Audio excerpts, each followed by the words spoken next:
tips and tights. A world where death is a revolving door. Welcome to the Geek Matrix.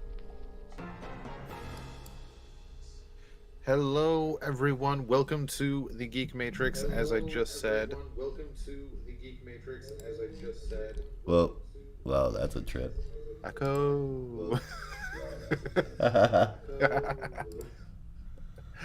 It's not even so much that it was coming out of your audio; it was coming out of your audio and then hearing it again and coming out of it a second time, which was That's weird. fantastic.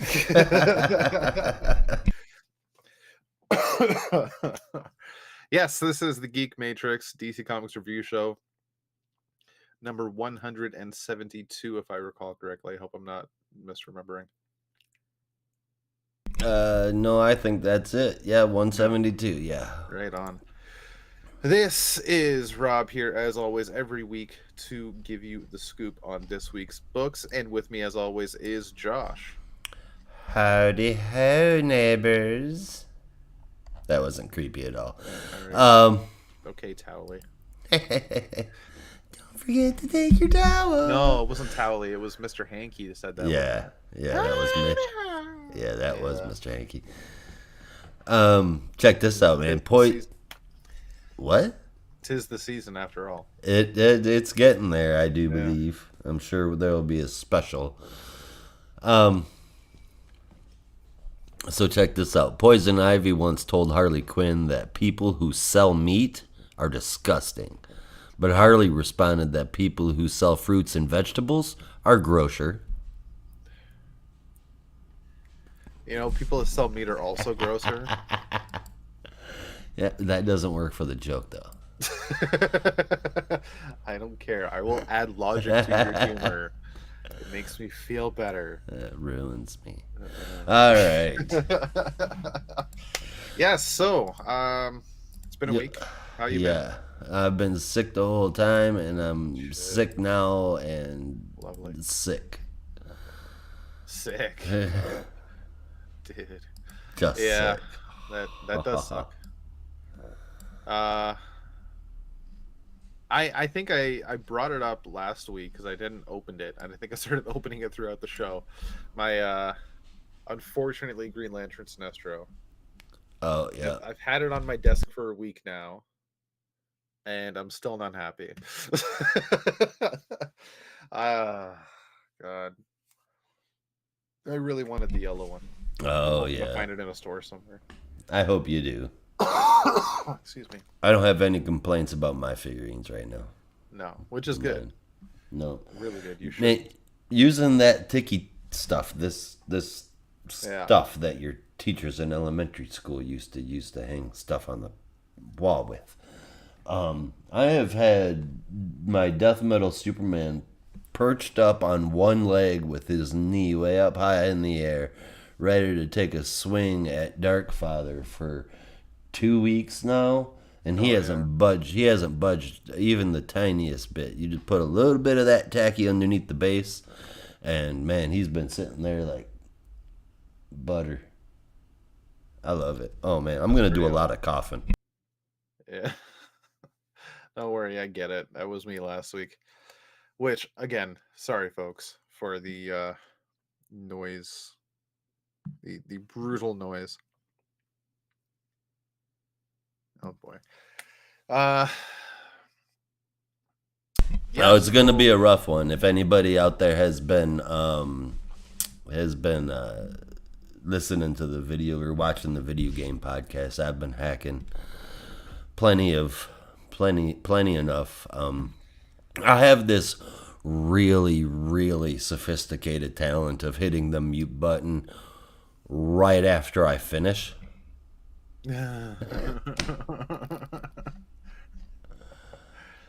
I mean, we never hear it, so Well, did people definitely did yesterday or this week? I'll tell you yeah, that much. fair enough.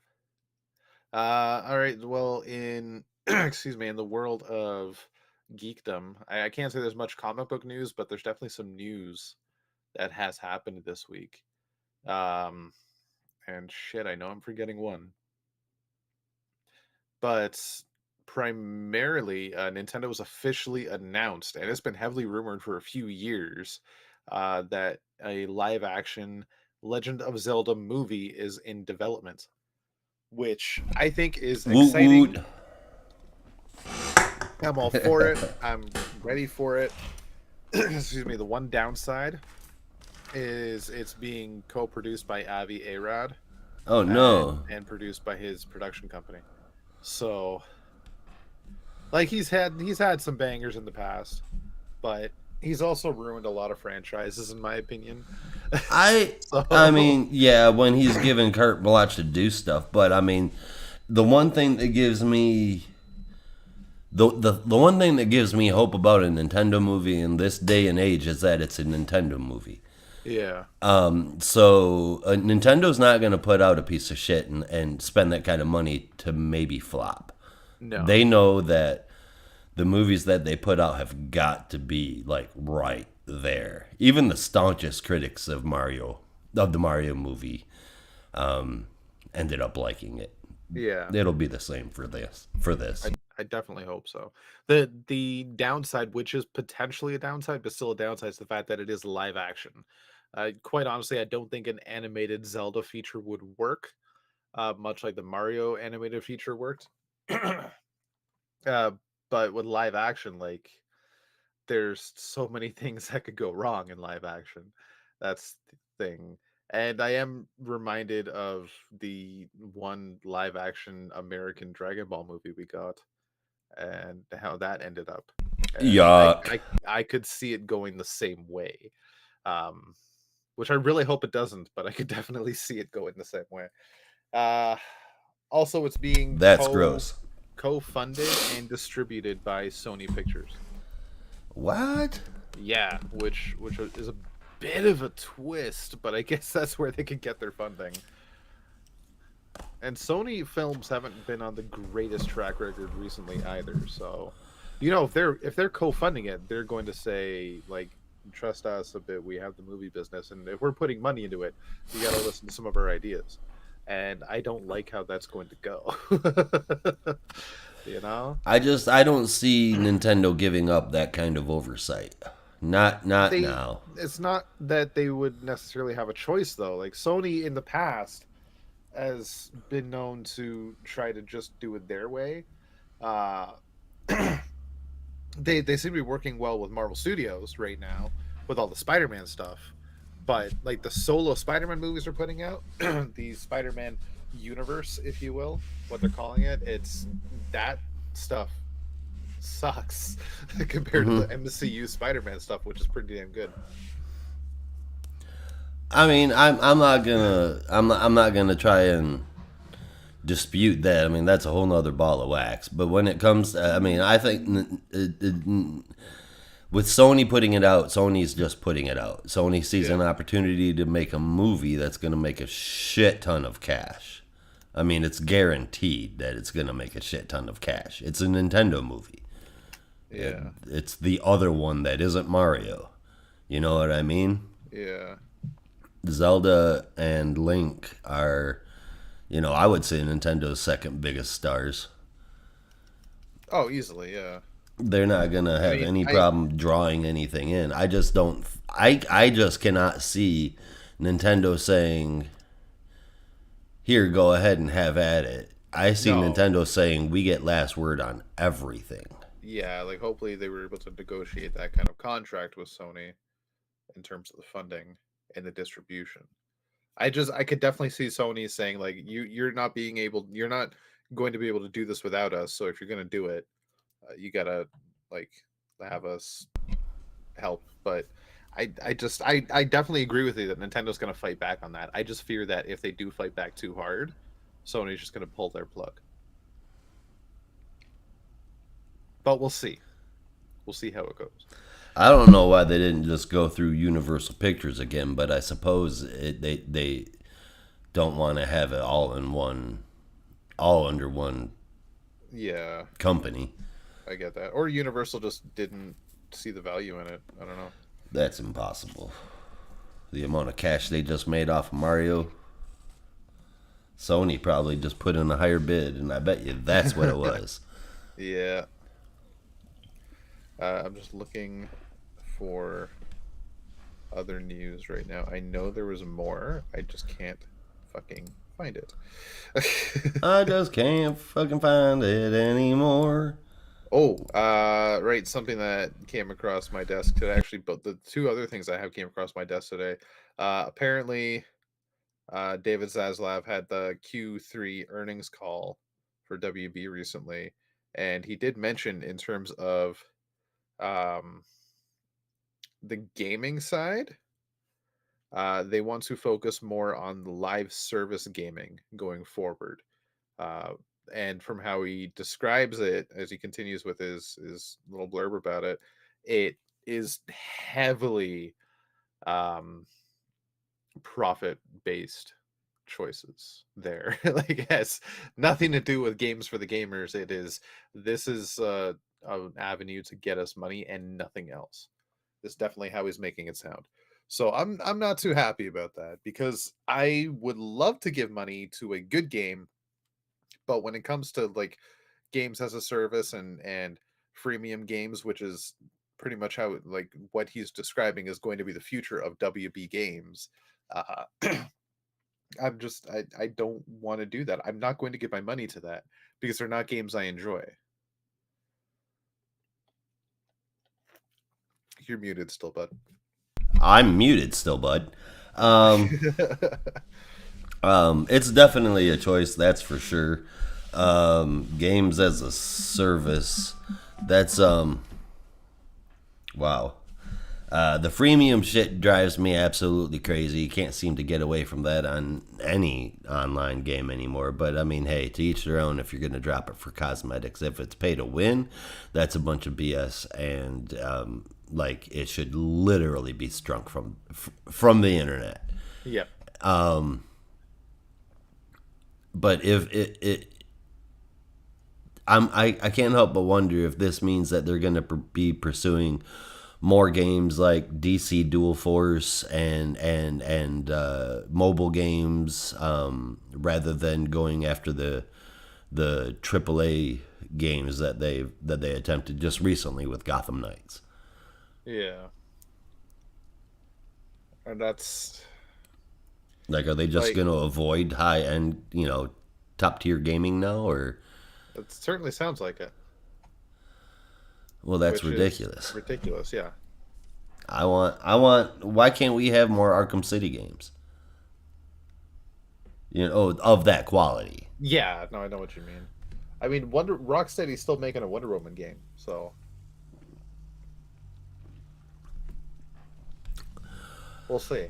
We'll see. See, and that's the thing is that can't exactly be 100% right. So the freemium shit at the very least has to extend into games like Suicide Squad versus the Justice League, Yeah. Well, and that's going to be games as a service for sure. and Wonder Woman. I would imagine would also probably have things you could buy, Oh, skins or yeah, but whatnot.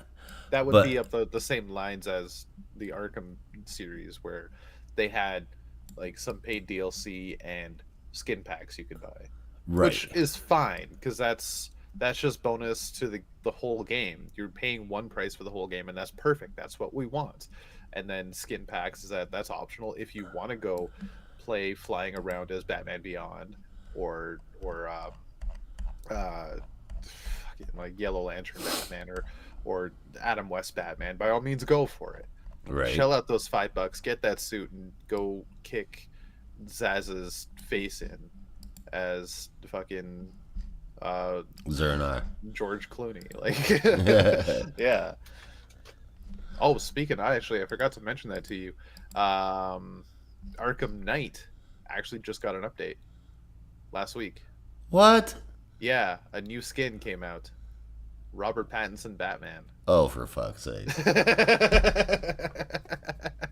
Yeah, they went back and coded that skin and sent it out to the game. I mean, I guess. It actually looks pretty good. I still haven't watched the movie, but that skin looks pretty good. I'm not gonna lie. In game, I mean. But Cool.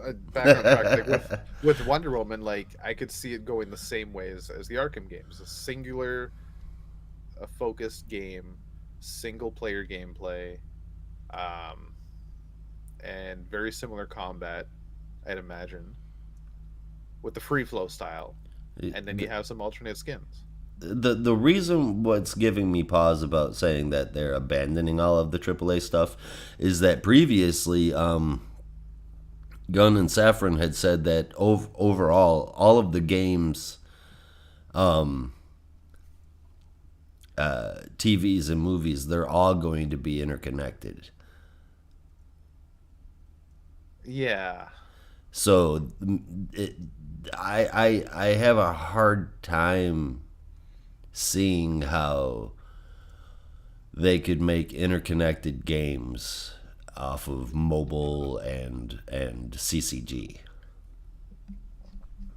well, CCG is iffy. Like if you're talking about DC Dual Force, like that would have been in development for a while, so that's pre to all of that news about the games will be interconnected. There's probably just games going forward once the DCU gets started. Um, will be interconnected, much like the comics.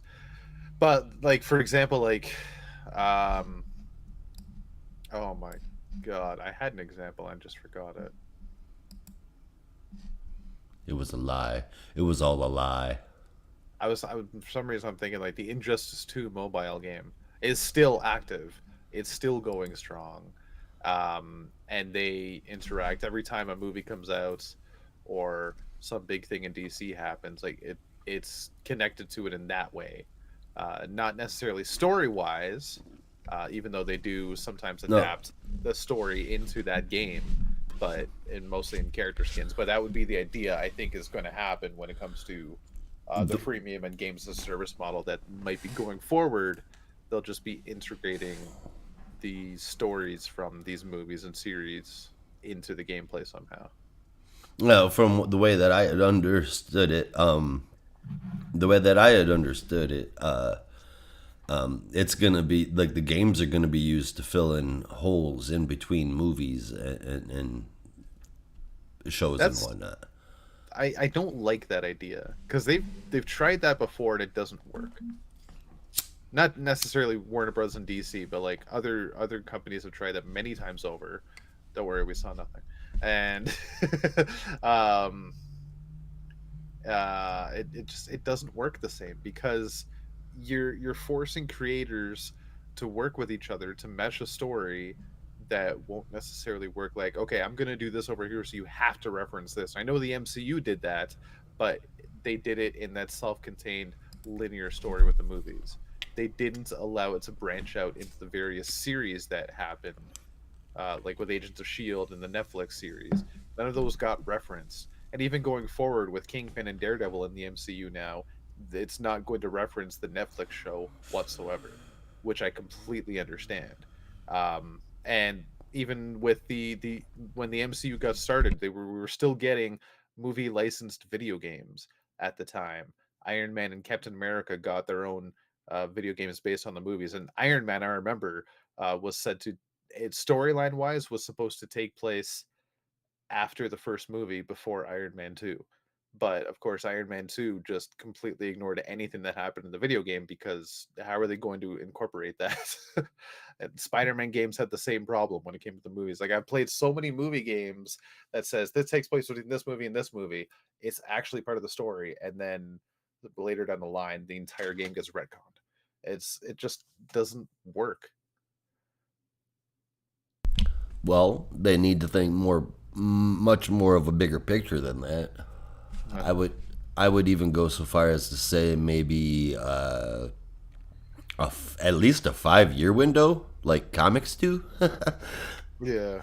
You know, have some sort of a fucking, I would say 10 year plan at the very least about what you're gonna do with the movies. But I mean, if that's the plan, keeping the movies at the forefront, using TV shows to promote properties that you don't think could catch a could do well as a movie or you know fill in characters etc.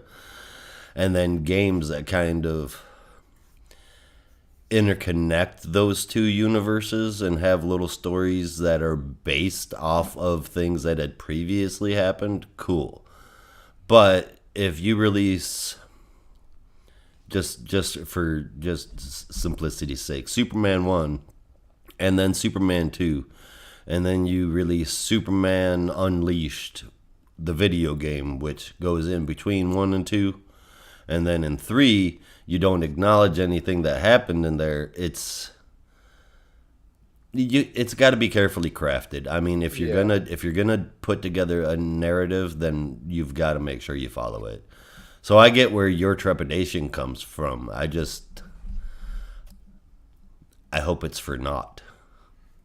The other issue I have with it, it's also forcing people into a medium that they potentially don't care about or don't have any interaction with, That's why I'm especially saying in the console exclusives. it's got to be filling in holes. Yeah. And But fuck console even exclusives. that, like the perfect example right here, Star Wars Episode 9, glaring plot hole for a lot of people that still talk about it. Palpatine just returned. And and everybody still talks about um Poe Dameron's line, somehow Palpatine returned, and they still like, oh, somehow. But if you were on Fortnite one day at like 6 p.m. for 5 minutes in the movie theater area, a little clip played of the First Order, and it explained Sidious returning. Um, and that's only if you were there or knew it was happening. Uh, but most Star Wars fans either were not playing Fortnite, didn't give a shit about Fortnite, or didn't know it was happening. It was only Fortnite players knew it was happening. And for the record, I didn't know it was happening. I was playing Fortnite at the time, and I was there. I watched it. I couldn't even fucking tell you what happened. Like I've I don't remember. It was so minor. Um, but it was Because dumb. comic books. It was dumb. So And that's also filling in a hole in episode 9. Like, I get where you're coming from too, Josh, and I do hope they can pull that together, because it does sound like a good idea, but I could see so many things going wrong with it at the same time. because for people like me who, like I go all in on DC. Yeah. I watch movies, TV shows, and play the games. So Yeah. it would be a really cool, enriching experience for me if I could get into that universe.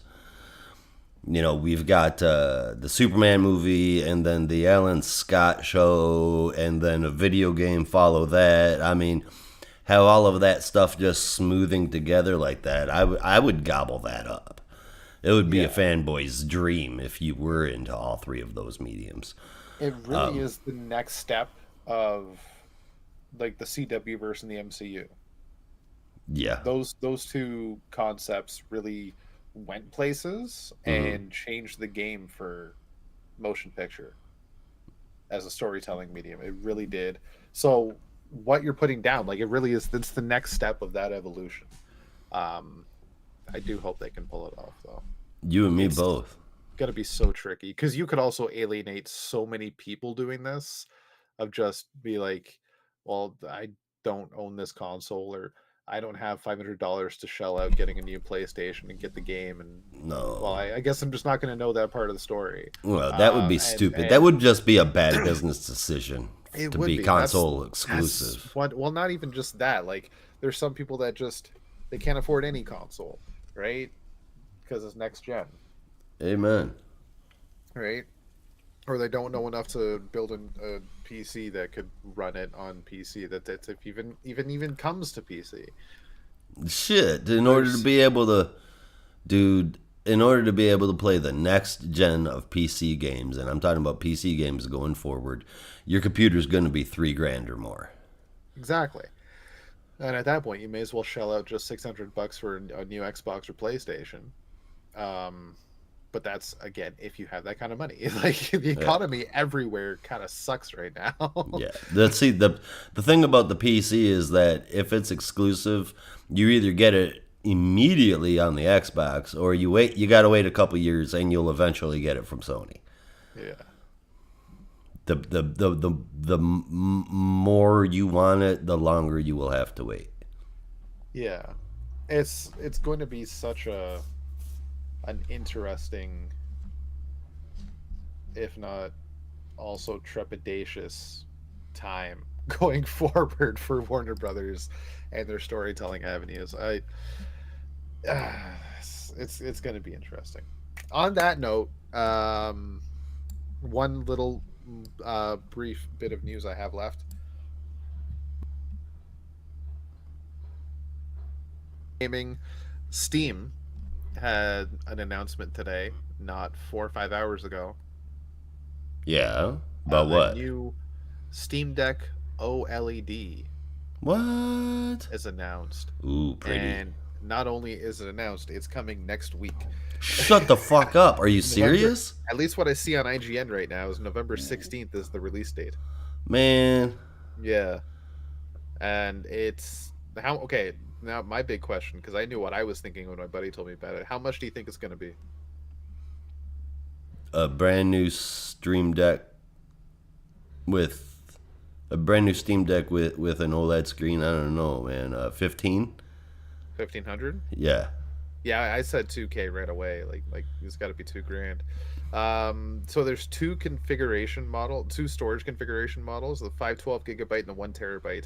Mm-hmm. The 512 GB Mm-hmm. will cost $549, and the What? 1 TB $649. Those are in U.S. prices. I'm impressed. Okay, man. 'Cause, yeah, like they even have the prices of the previous Steam Decks, which I don't remember them being this cheap. I remember, or maybe it's just in Canadian dollars. I remember one being pretty close to 1,000. I mean, The I've never been going after handhelds before, so I mean, I don't really know. Me personally, I want to be able to like play my computer game from in the living room, even though my PC is in the bedroom. Yeah, So I need the a. Steam Deck is perfect for that. That's what I'm saying. That I could Yeah, hook that up to my TV. The other option that I've got is that NVIDIA GeForce. No, NVIDIA Shield. That's what it's right. called. Nvidia Shield's pretty good. Um, That's what I want. I want the NVIDIA Shield. but in response to the new model coming out and the insanely low price, in my opinion, the LCD models, the original versions, will be getting a price drop. So the 512 GB model, which was previously 649, 650, which is what the now new 1 TB OLED model is going to be costing, it will now be 449. Oh wow. $200 price drop. 256 GB model, previously 529, will now be 399, and the 64 GB model, previously 399, will be 349. So a really good price drop, and even more incentive to get that bigger size. Um, but quite honestly, if you have $450, like just wait a paycheck, get another 100, and get the OLED model. Like That's what I am saying. yes, really good prices, and it might actually be time for me to get one. I hope so. Right? Because then all you've got to do is well, actually, I'm not 100%. Yeah. So you could download and play all of your Steam games through that, huh? Yep, Right I can on. play Steam on the go. Sweet. Or Yeah, just play like all kinds of PC games yeah, that we don't get to play together now. exactly. Because Now we will be able to going forward, whatever the hell you want. Because like, there's two problems with me playing computer games with you. Is one, will it run? And two, will I have access to my computer? Because Ange works here on the weekdays.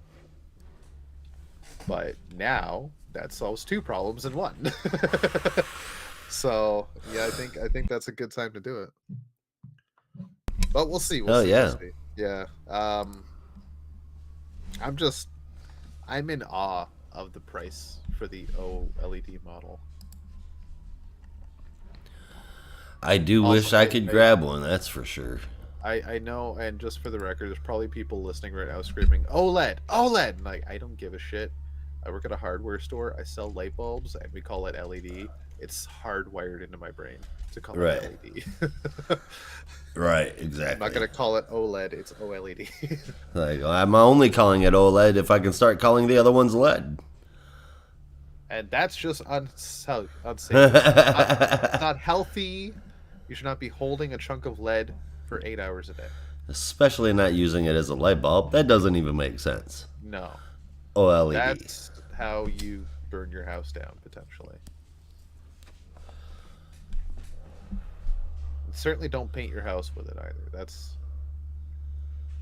Right. a really bad idea. Yeah. Yeah. I mean, unless Yeah. unless you're going for snacks later. Oh, don't, man! That just bummed me out. This whole fucking LA Knight thing. Oh god, that's what I was gonna bring up. Shit.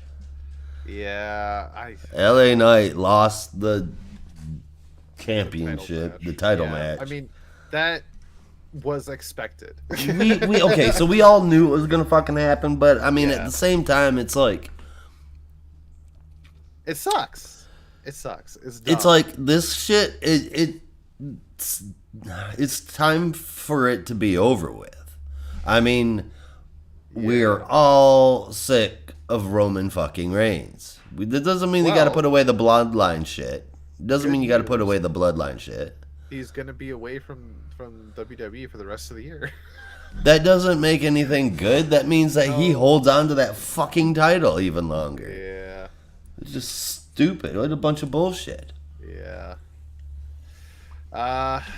Honestly though, when it comes to Crown Jewel, I'll give it to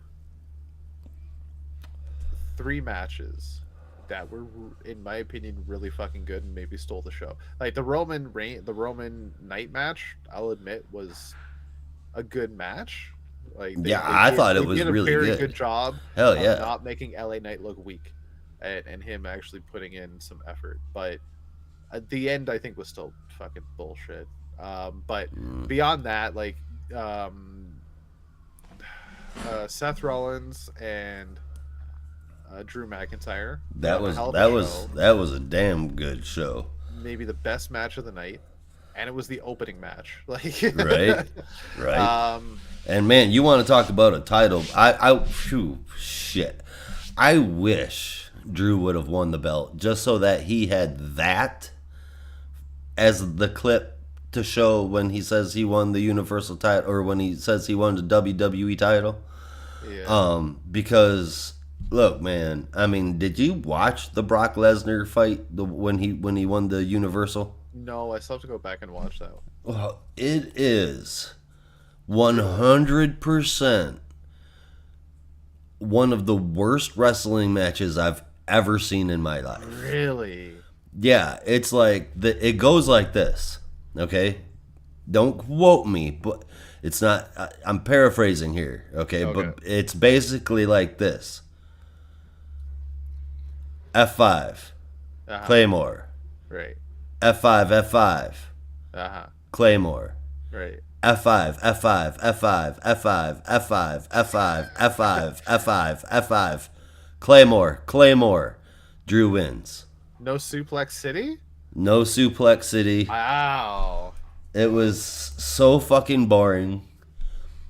And, I mean, you could tell that they were hurting. Either that or Drew McIntyre is, like, a really good actor. Because I He believe is. every single one of his ouches. He's a really good seller.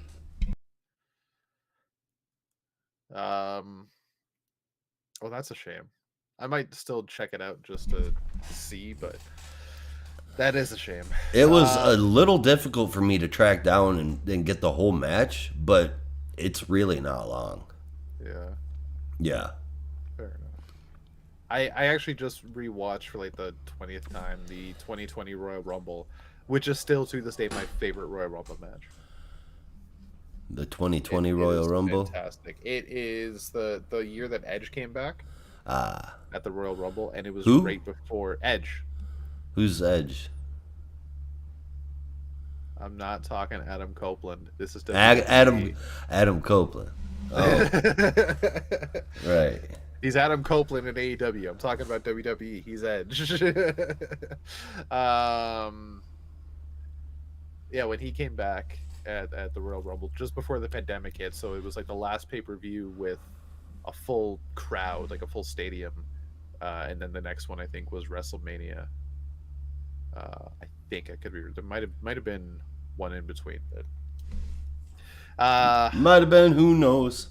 point is like that is still my favorite WrestleMania because not favorite Royal Rumble, not Mania, Royal Rumble, because you get, and even Michael Cole says it in the second half of the match. It's an hour-long match, as most Royal Rumbles are, but you're getting 2 Royal Rumbles in one match, basically. Because the first, Brock Lesnar comes out. At the time, he's still the WWE champion, and he inserts himself as number 1. He announced as the champion he wanted to be the first entry. Uh-huh. And he just mops the floor with everybody that comes out. he kills like half the freaking roster till Drew McIntyre comes out and eliminates him with some help from Ricochet. But Brock eliminated, I think, 13 people that night. Jesus. By himself in a row. Even one time, 2 in the same elimination. And then after that, the ring started to pile up and you got a lot more superstars, and then Edge came back, and it was just a fantastic match. And that is, to this day, my favorite Royal Rumble. So it's a damn shame to see that Drew winning that led to such a disappointing match. Yeah. Yeah. As for Crown Jewel, though, there's that match. There was Rhea Ripley's title defense. That Fatal 5-Way was fantastic. It definitely was. Yeah. It was awesome. And you know what else? Her makeup was bitching. Oh, God, yeah. It was She had some kind of like punchline kind of thing going on there. I thought it looked wicked as hell. Yeah. But I think my favorite part was Shayna Baszler. Like, just after Michael Cole mentioned that she's a submission specialist, she gets 3 people in different at right? the same time. Fucking time. And it's like, and she's they're got, all Raquel in one leg. She's got like Nia Jax in the other leg. She's got Rhea Ripley in her arms. And they're all, I mean, they're all applied correctly. Yeah. Not none of the half-ass shit, you see wrestlers sometimes try to slide with. Yeah. The good ones don't. But it's like, she really is the submission specialist. Shit, yeah, it was dude. So cool to watch. It was fantastic. Yep. And then Zoe Stark comes out and kicks her in the head and releases everyone. Let's say I wish they would have done more with the whole Baszler versus. Don't get me wrong, Baszler fucking gets on my nerves. Oh yeah. Like bad. But she is by far the better fighter up against Rousey. Yeah. And it would have been really cool to see had seen them fight a few times. But, make a little bit more out of that whole fuck you Ronda storyline. Yeah. Because would have given her a chance to shine instead of that fucked up half-ass MMA style whatever it was that we got. It was a really weird match, but I don't remember hating it. It was like kind of MMA, but also kind of wrestling, and it was really weird. Yeah, it was like the oatmeal of the night. Yeah. But the oatmeal was like still maple cinnamon flavor, so so it was like strawberry cream. It was a little tasty. But it's fucking right. It's oatmeal, but you'll still eat it. Yeah. Right. All I can say that is mommy is always on top. Hell yeah.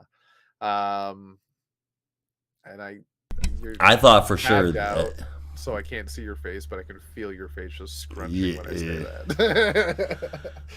I thought for sure that they were gonna use this time to give it to Rodriguez. I Well, really now thought so.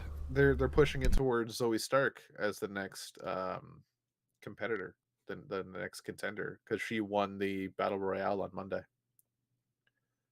Yeah, I saw that, which was a hell of a match too. Yeah, which I need to go back and finish it because I felt that's when I was falling asleep, so I didn't get to see the whole match. But I woke up in time to see Zoe Stark eliminate the last person. So yeah, it was an Yeah, interesting looking match. And finally from Crown Jewel, Rey Mysterio versus Logan Paul. I'll give it up to the two of them. They put on a damn near a clinic of a match. Um, um, I know, like, I'm not happy that Logan won the title either, but I keep saying every time he's in the ring, like, damn if he isn't entertaining, damn if he isn't actually good at this. And people, like, he actually got praised when he went backstage because there was a spot Ray had jumped off the rope and was going to botch it. He was going to miss and nearly landed on his head, and Logan caught him and saved his ass. So kudos to Logan Paul. At the end of the day, he won the U.S. title. I ain't happy about it, but I'm not going to say he doesn't deserve it. he At least doesn't for a little deserve bit. it.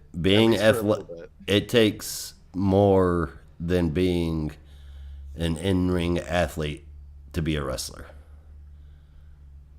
See, End of that story. makes no sense to me.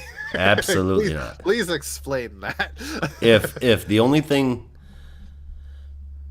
If the only thing that matters is in-ring wrestling ability, then uh-huh. go get in the fucking Olympics. That's a different type of wrestling. That's Greco-Roman they use. And It's not the same. He's not. That's not the. It's not the wrestling he's doing, no, and that's real. the wrestling that his doing involves more than being able to pull off incredible moves. But what? No, this is this is not real wrestling. This is not real wrestling. No, What do you mean? like Josh, it's not real. Am I breaking the news to buddy? Buddy, it's not real. Logan Paul, It's still real to me, damn it. it's No, but I real to mean, I me, mean, damn like, it.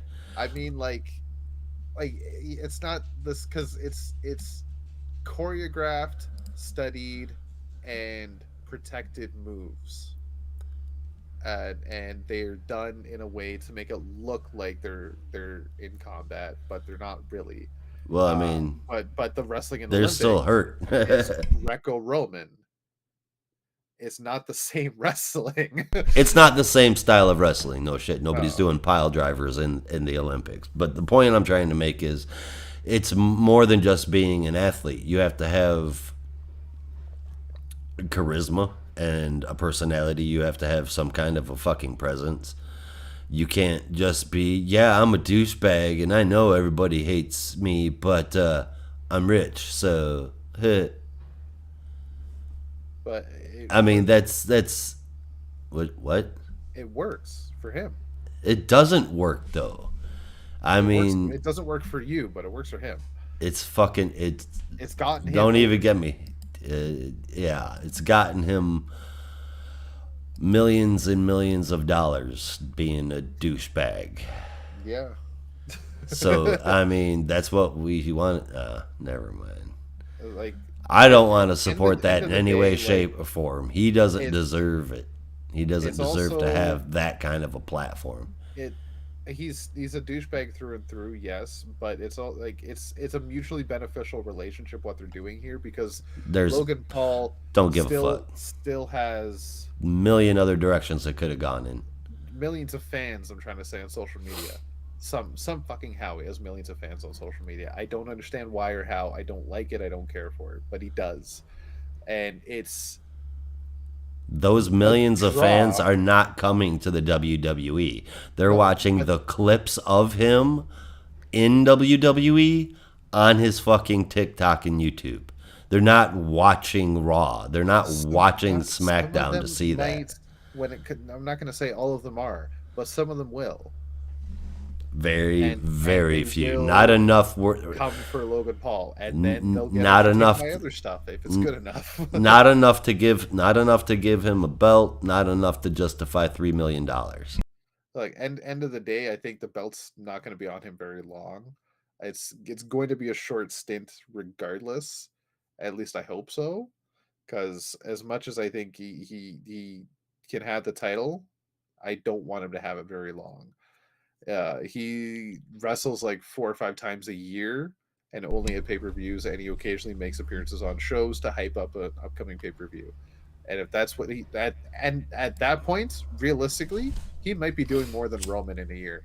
So but I don't want him to have the title very long. I could see like uh what the hell's it called? Uh Fucking War Games. What the hell is it called? Survivor Series. Survivor Series. Title's going to be on the line of Survivor Series. What title? U.S. title. And Okay. he's going to lose it at Survivor Series. And I hope it's to Do you know how far away Survivor Series is? like 2 weeks, Yeah. Do you know how long that is? 14 days. It's too long. Yeah, but they're not gonna they're gonna leave it for a major event. They're gonna hype it up. They can't just like this Friday have someone just come out. I want a title match. Like no. And who the hell? What the hell's his name? Oh my god! In the LWO, Santos? Santos Escobar. He's got to drop it to Santos. That would be cool. Yeah. Ray had his time to shine one more time. Santos came out to help Ray and then foolishly left the brass knuckles on the fucking ring apron as he chased the guy out of the ring, out of the arena, and then it's up to him to get the title back. Fair enough. I hope. Yeah. But that's that. And this is this.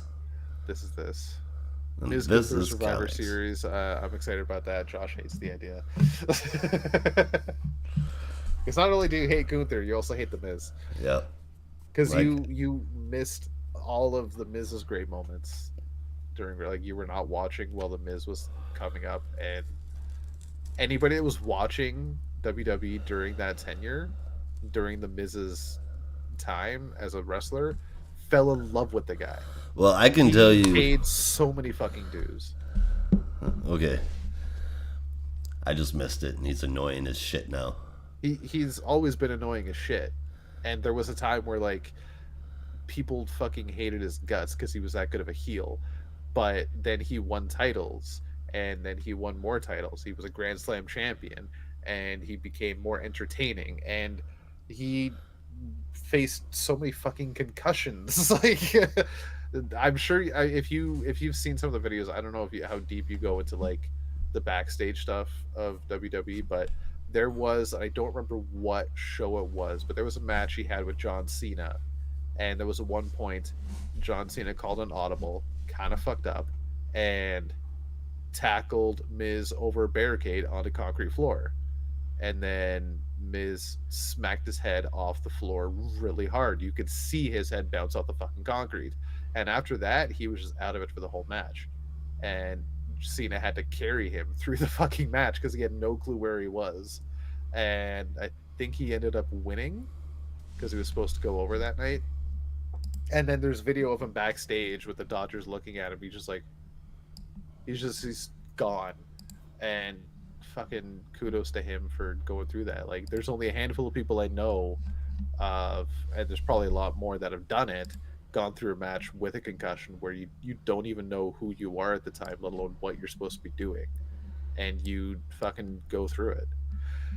And he did it, and he's happy about it. Like, kudos to him. Kudos. I suppose we should talk about the heroes Yeah. I did talk about my hero, The Miz. The Miz is your hero. He's my hero. Oh boy. Oh Oh yeah. boy, indeed. All right. That's a low bar there, Uh, buddy. I, I just I'm gonna send you some choice matches from the Mrs. History, and you might enjoy them. It's not gonna make him any less annoying. Oh no, like I said, he's still annoying, but you have to appreciate what he's done, what he's accomplished, and his character. Like you can hate a guy, but you can still appreciate the guy. That's where I'm at. Like he's still annoying, but I love it every time his music plays. All right. You want to kick us off with honorable mentions? I sure can. Not very many this week, 9 altogether. We got Icon versus Hardware number 5, Fire and Ice Welcome to Smallville number 3, and Superman 78, The Metal Curtain number 1. All of them got 8s. Hell yeah. Even Fire and Ice, eh? Even Fire and Ice. Did you get a chance to read it? No, I have not had a chance to read that yet. It was a fun one. Yeah, fair enough. Yep. All right, I'll I, definitely I check that out. recommend anybody that's yeah. I'll get into it. I'll get into it in the bonus show. So y'all gotta dip into our Discord, $2.99 a month, and get a chance to listen to that. Right on. You heard that right, folks. Hop in. All right. So our first book for the week is going to be Shazam number 5. Brought to us by Rob. Yes. Excuse me. No, It was actually brought to us by master storytellers, in my opinion, Mark Wade and Dan Mora, writing and art respectively, with Alejandro Sanchez on colors and letters from Corey Pateri, and Dan Mora providing the gorgeous cover. And actually, a really cool cover this time. A very classic looking Billy Batson. yeah, the cover's pretty So good, man. I think so, yeah. All right, so picking up It's where we Dan left off Mora, though. I in issue, mean, oh, yeah, it's Dan Mora. What can you can't go wrong. So picking up where we left off in issue 4, Billy is out in space, slowly dying, freezing to death, and as he begins to just lose consciousness, he is caught by none other than Mary Marvel, who has made her way to the moon, and thinking Billy will be okay now that he is back in some kind of warm atmosphere. She begins talking to Queen because I Bee. mean, okay. Yeah. Um, also, there's like a bunch of villains right in front of her, so she kind of can't just ignore him for a second. Um, yeah, so she starts talking to Queen Bee and saying it's time for the Captain and Mary Marvel to step up and save the day. But then she realizes Billy is not responding to any of her quips. Looks over, he's still unconscious. And as she's still deflecting lasers and bullets, says the only thing she can do now is call upon the power of Shazam. And she asks the goddesses that give her own power to stand down, and calls out for Zeus to send down a lightning bolt. She does. She ducks out the way. The lightning bolt hits Billy, and he becomes the captain once again. But now the gods have switched hands again. Zeus has standing down since his tenure as Billy and the captain no longer matter. Or at least it didn't work out in his favor. Too arrogant. So now it's, excuse me, Mercury's time to take control of the captain's body, and using his own speed just makes quick work of the ape mercenaries as Mary is just watching Billy go crazy. Um, and he gets a little arrogant as well, downright childish at some point. Mary's a bit confused by it all. Gargwax shows up yet again after being brought back to normal size by Queen Bee, who was promised the excuse me. It's No, just freaking stop my, my doing it. my my throat is still not 100%. I feel you. It's fucking stupid. Yeah, after brings so Queen Bee brings Gargwax back to normal size with the promise of getting the warp drive, as Gargwax is the only one that knows where it is, but he betrays her and asks his robot minions to take her to the jails on the moon, because that's a fucking thing. Um, all right, so then the captain grabs Gargwax and gets a little too much in his face, and kind of bluffs, saying he's used his X-ray vision, so he knows exactly where the warp drive is. So just hand it over. So Gargwax opens his mouth really fucking wide and barfs out the warp drive. Apparently, it was within him. To which both the captain and Mary are really grossed out and surprised it was in his fucking stomach.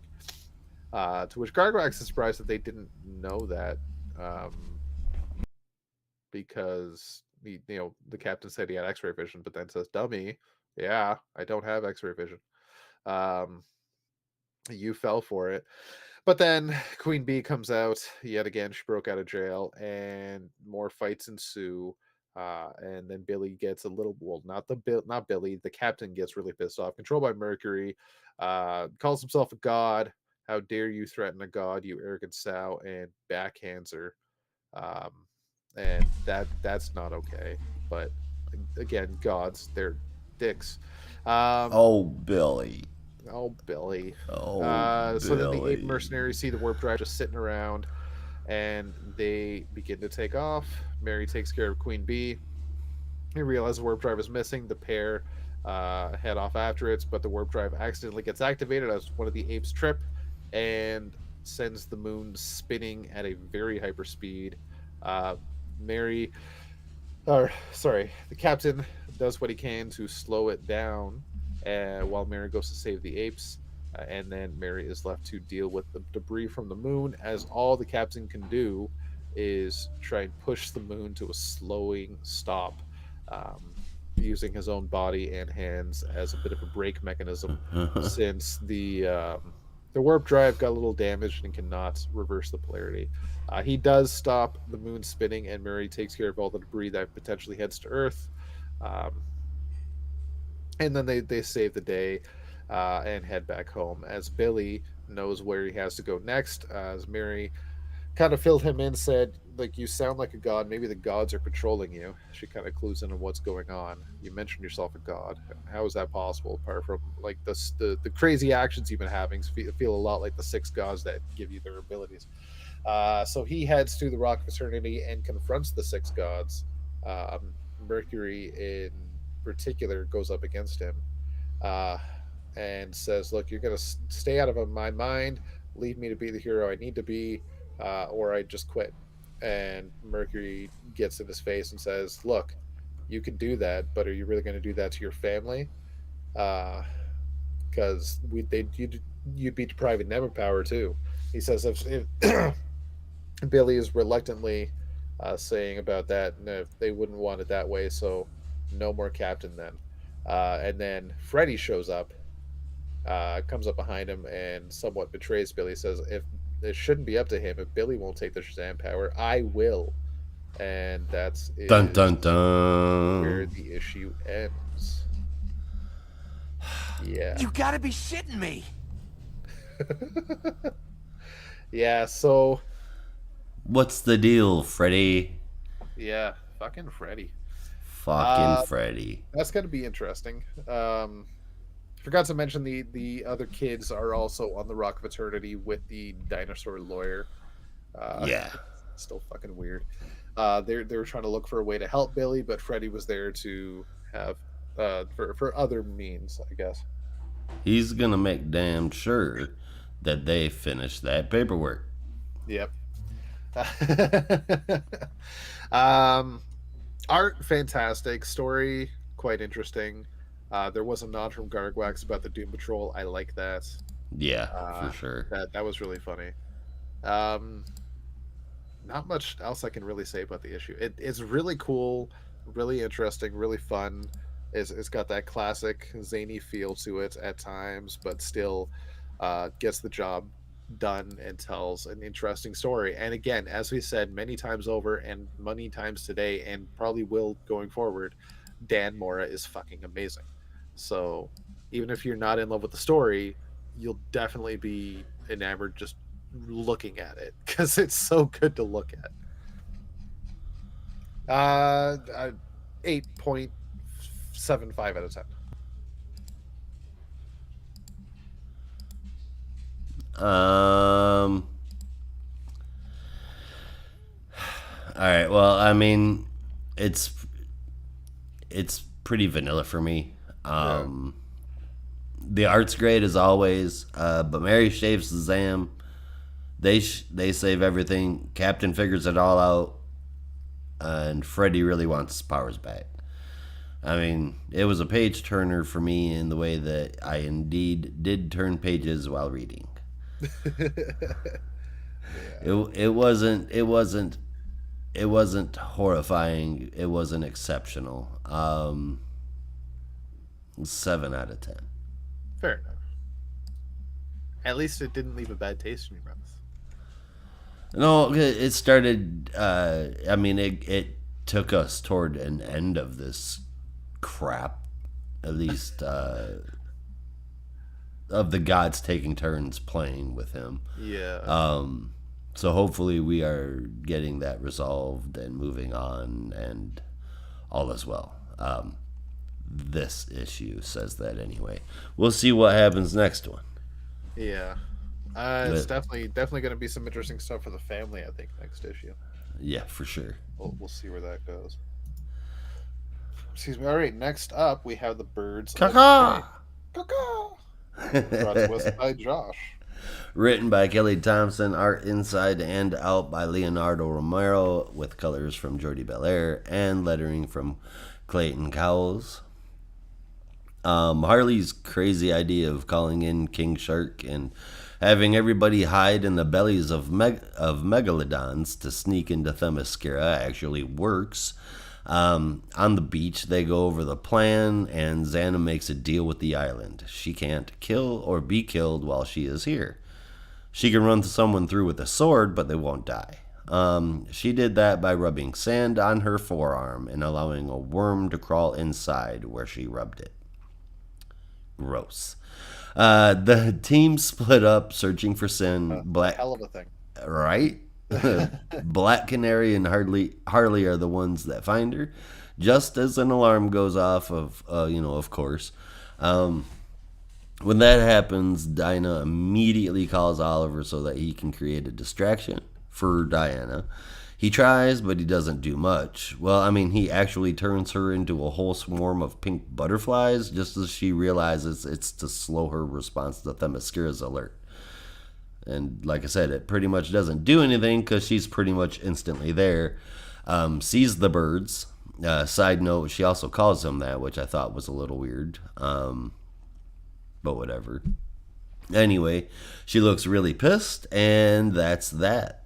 That's the book. The art is, I believe I previously described it as like a modern classic. It's definitely very reminiscent of classic comics. The colors match it really well using this limited color palette too. While this isn't my favorite art style, it's done really well for what it is. There's some faces I can't get behind, mostly a few of Harley's, but I'm not that mad about it. The story so far, I don't know, definitely action packed. It's got hard beats in every issue. So that has me worrying that if the ending, even if that is also a hard beat, is going to feel mediocre. This issue, though, I did enjoy, even though I did find some flaws in here. So 7 out of 10 for Birds of Prey #3. Weird to me that between your review of Birds of Prey and your review of Shazam, it's almost polar opposites, and yet you gave it the same score. I Dan was not Mora's expecting art, 7. Dan Yeah. Mora's art is spectacular, Okay. and that helps out a whole lot. Fair enough. Plus, Wade did not overweight it, so that helped. Fair enough. As for Birds of Prey, definitely agree with the art. It is almost a very interesting stylistic choice, but as it's very good. I like it, but as much as I like it, I also don't like it. Like it's kind of hand in hand. It's very balanced in a way. It's weird. I'm not in love with it, but I could definitely enjoy it. It Um, feels very much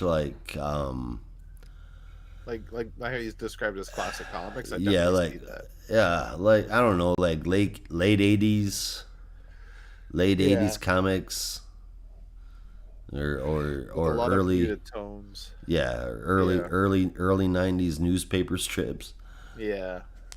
It definitely has that artistic feel to it, Yeah. which is nice. I don't know how well it works for this kind of book, but it Uh, works for now. Like it's still good art. It's still good art. It's just weird. It's it's weird. just not for Um, me. yeah. It's not Uh, bad. It's just it's a style that I'm not that fond of. yeah. Story. I find it very very interesting. I'm curious to see where it's going to go. I think if I remember right, the opening arc is a 5 issue story.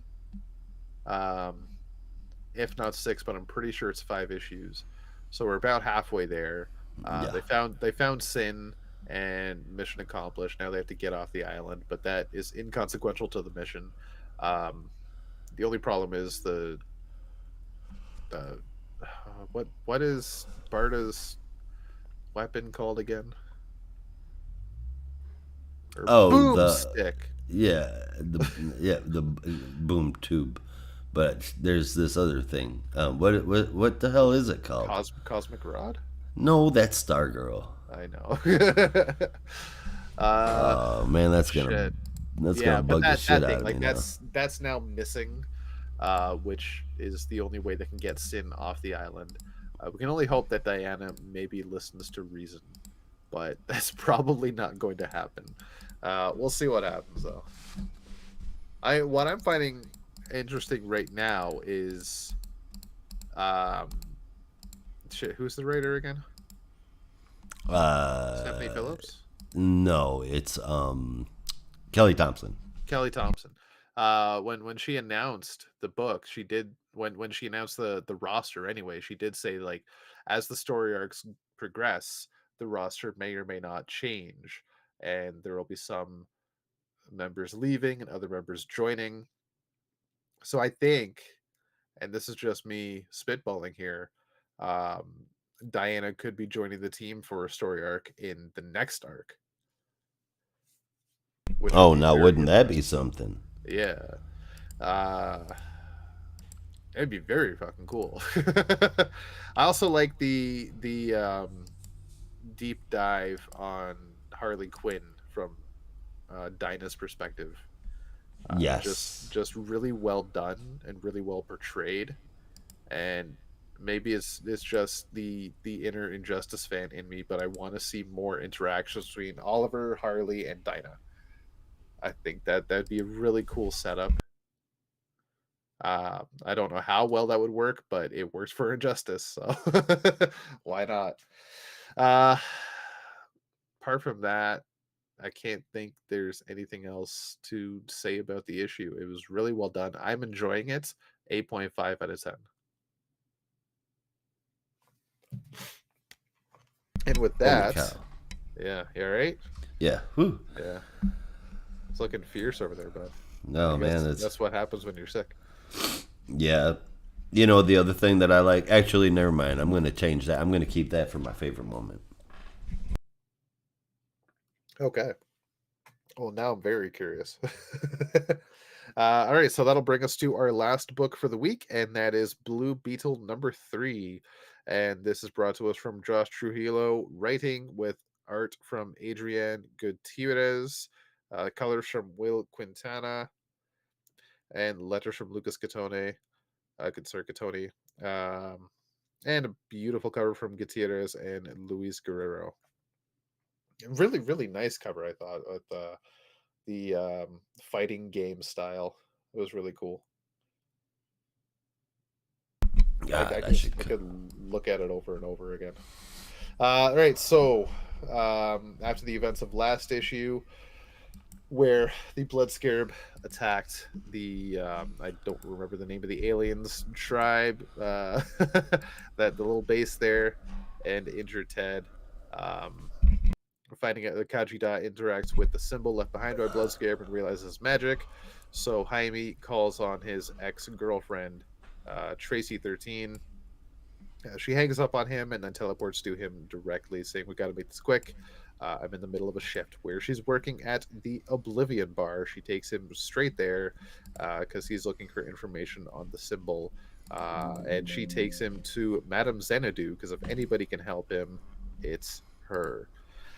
Meanwhile, back at the alien compound, Starfire has arrived a little bit too late after all the destruction that has been wrought. Talks with Roma, who I forget her here. Is that Natita? I forget which one's which now, but one of the I Beatles. think that's Natiti. Yeah. Well, Yeah, I can't remember right now, man. yeah.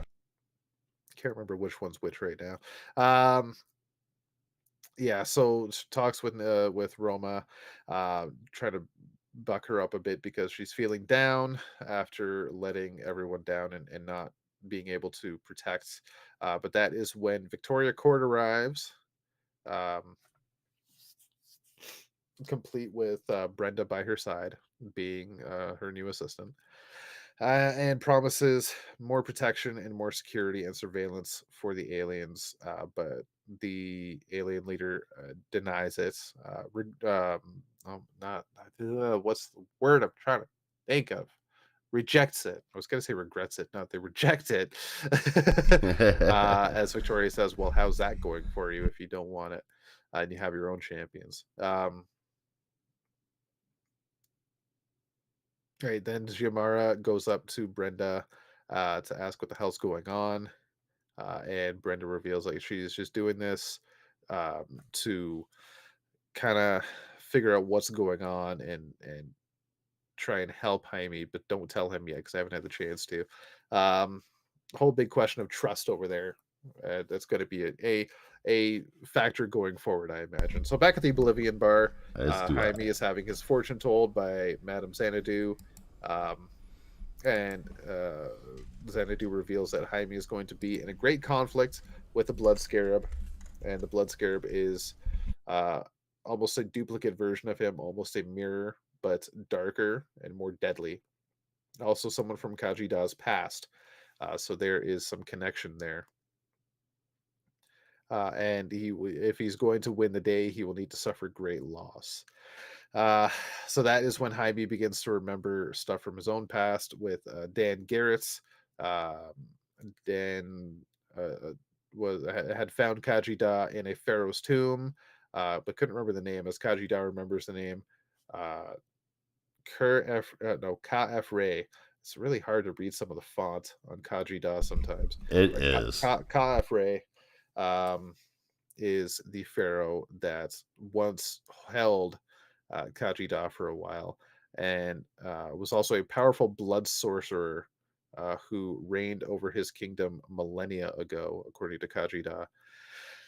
Uh, Madame Xanadu knows Ka'afre very well and describes him as a tyrant. But Tracy, 13, and Jaime head out to Egypt to uncover the tomb, and Tracy does just that using her abilities. She moves some sand away and uncovers the tomb of Khafre. They head inside, try and figure out some stuff going on. The tomb seals up, and inside is actually the blood scarab. So Jaime gets ready to fight with his legato form, which very fucking cool still. And they duke it out. Always. Yeah. Tracy 13 tries to get involved, but she's no match for the Blood Scarab. And that is when Jaime gets him almost dead to rights with a laser pointed right at the dude's face. Um, Tracy is begging Jaime to do it, but he pauses because he's not a murderer. It's just not who he is. The tomb begins to fall apart, and that's when Tracy screams out, "This isn't worth dying for," and teleports the two of them away, far, far away to a city somewhere. Um, and that is when Tracy confronts him. It's like, why didn't you take the shots? Look, like you could have ended it there, but you weren't thinking, or what were you thinking? And Jaime says he wasn't. And that's when Tracy says, look, if you're going to do this, you have to be willing to make the hard shots. How far are you willing to go to protect the people you care about? And oddly enough, next issue, date night. So I don't know what the hell's going on there. Um, Don't even lo- get me started. Loving the art, loving the story. I've said it before and I'll say it again. This is as close as DC will ever get to a Sentai book, and I'm so for it. I'm so about it. I love it, especially with. And I was talking to my buddy about this last week. Power Rangers had a big resurgence in popularity recently, not only from the Yeah. comics from Boom Studios, but also Netflix running Power Rangers Cosmic Fury for 10 episodes, pretty much ending the entire run that has happened for Power Rangers since 1993. And now they're rebooting the series. So it's a huge time for Power Rangers popularity. Wow. If there's ever a time for DC to get in the game, it's now, and they're doing it really well. Between this, Mighty Morphin Power Rangers comics, and Radiant Black, there's no shortage of Sentai series in comics. Um, I hear that there's Radiant Black, Radiant Red, and Radiant Pink, right? yes, yes, And I hear that those are all pretty good. yeah. I still have to go deep into all of them. I'm also hearing that they're pretty good, but it is also like a Sentai series. Sweet. So it's definitely Do worth they checking all out. do they all interweave with one another? I believe so. Sweet. Yeah. And the Mighty Morphin Power Rangers comic right now, I will say like it is fan fucking tastic. Even if you're not a Power Rangers fan, like a longtime Power Rangers fan, Yeah. it's a great book to pick up and just get the lore because they go deep in the lore on this book. And if you are a fan, you're going to enjoy it even more with all the stuff that's going on. It is so different from the show now, but also picks up many cues from the show and the original story that you'll know that you're just going to enjoy it. And this is no different. Like it's fantastic. It's interesting, and I can almost guarantee you by the end of the story, Blood Scarab is going to be on the team because that's how this goes in Sentai stories. You had the evil extra ranger, and then they turn him around at the end, and then he joins the team against the grander villain. This is how it always goes, and Blood Scarab will be no different, I imagine. At least I hope, because it'd be really fucking cool to see. Right? Um, Not enough praise for the art. Realistically, it's fantastic. The story's interesting. Honestly, I'm loving this book so much. 9 out of 10. Ooh. I can't deny it. Like it's so fucking good. Um. Well, first off, Jaime's running with the scarab. The blood scarab went better than I thought it would. Yeah. A little faster than I thought it would too. Although it seems like this is going to push Jaime to re-examine his moral code and maybe break it. I feel like it's an interesting story that gets to be interrupted by yet another date night issue. This is like the third series in the past year that's done this. Four, maybe, if we're counting Robin. But okay. Bringing magic into this, that is cool as shit. Yeah. Bringing magic into Blue Beetle. Having Tracy 13, cool as shit. The obvious intentional mentioning about how they've both moved on, grown up, and matured, that's cool as shit. Yeah. All of this, it brings in a bunch of interesting little pieces of story that hopefully will work out wonderfully. They are setting Blue Beetle up to be awesome. As long as they don't fuck this up, Blue Beetle could have an ongoing for a while. And maybe even get another movie. That would be sweet. This is a seriously solid effort in this book. I'm super happy with it. I gave it an 8.75 out of 10. Right on. I'm happy you like it because I know how much you like Jaime Reyes as Blue Beetle. God, yes, I would have Yeah. been. It's a solid win for Blue Beetle fans. and Sentai fans. Like, Yeah, 100%, 100%. yeah, it's really well done. All right, so that is our books for the week. That's the wrong tab I wanted to open. And now we're going to get into our top three, basically the three books we just said, In and order. favorite moments. Yeah, what do you got, Josh? For third place, Poison Ivy. Probably the lesser of the efforts on all fronts. In this entire Poison Ivy series, but it's still pretty damn good. Second place goes to Batman, and first place by far goes to Blue Beetle.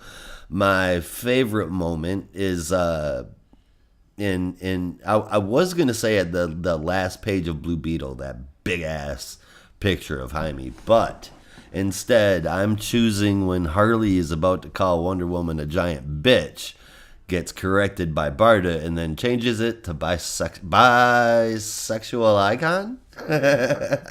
Now, I wanna just bring that up for a second because I read it the exact same way you did. I thought she was calling Wonder Woman that, and then I got talked to by somebody, so I had to like go back and like read that page again, and then I realized she was calling Barda that.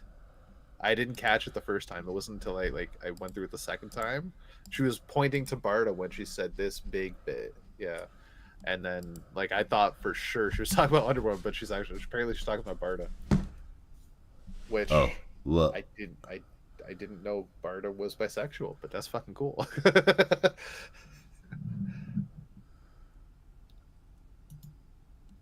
oh yeah, I guess grammatically you're right. I just said, yep, I went back and reread it too.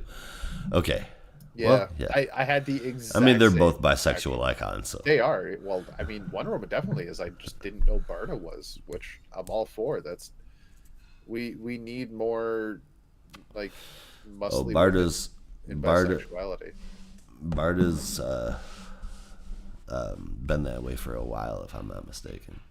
Fair enough. If there's two things that bisexuals love when it comes to body types, it's muscly women and femboys. Yeah, we like it opposite.